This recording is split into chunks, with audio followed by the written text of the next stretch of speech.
Il est 7h moins le quart, Alexandre Lemaire. Bonjour Laurent Tessier. Bonjour Alexandre, bonjour Marion, bonjour à tous. Rédacteur en chef de l'émission Pascal Pro et vous sur Europe 1. Alors il y a un sujet qui a continué de faire parler ce week-end.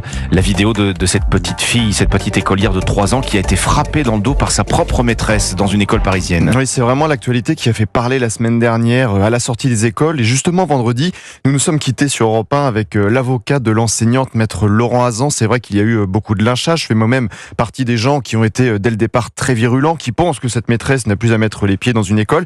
Mais il fallait entendre une autre voix et écouter ce que nous disait son avocat sur le contexte de ce terrible geste. On lui refuse toute circonstance atténuante, on lui refuse le droit de craquer le jour de la rentrée, et il y a parmi les causes des problèmes personnels, des problèmes de santé, et la pression et l'effervescence d'une rentrée, tout ça fait que elle a craqué. Je pense qu'on va continuer d'en parler dans les familles. Maître Laurent Hazan, l'avocat de l'enseignante, était sur Europe 1 vendredi avec Pascal Pro. Laurent, quel est le menu de l'émission aujourd'hui ?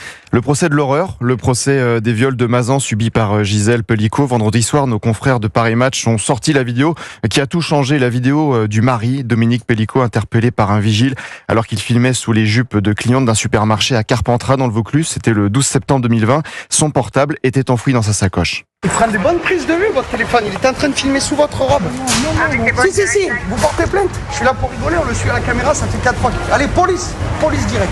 Vous êtes un gros dégueulasse, vous, en fait. Ouais, vous êtes un gros dégueulasse. Vous avez de la chance, je vous jure, c'est ma mère, je vous arrache la tête. À la suite, vous la connaissez, du matériel informatique du mari a été saisi. Les policiers découvrent l'horreur. Des vidéos, photos de Gisèle Pelicot droguée par des anxiolytiques, inconsciente, violée par une cinquantaine d'individus identifiés, recrutés sur Internet pendant 10 ans, des vidéos archivées, des messieurs, tout le monde, âgés de 26 à 73 ans, des maris, des pères de famille, comme ce militaire venu à Mazan participer à cette horreur le jour de la naissance de sa fille, imaginez.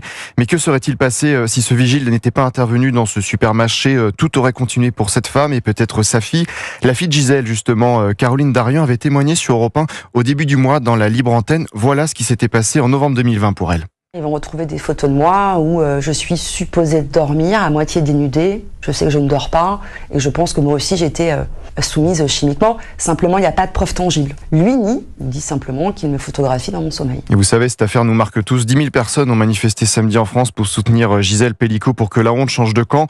Cette femme qui a aujourd'hui 71 ans a un courage hors norme avec le procès en public. D'autres pays en parlent en ce moment.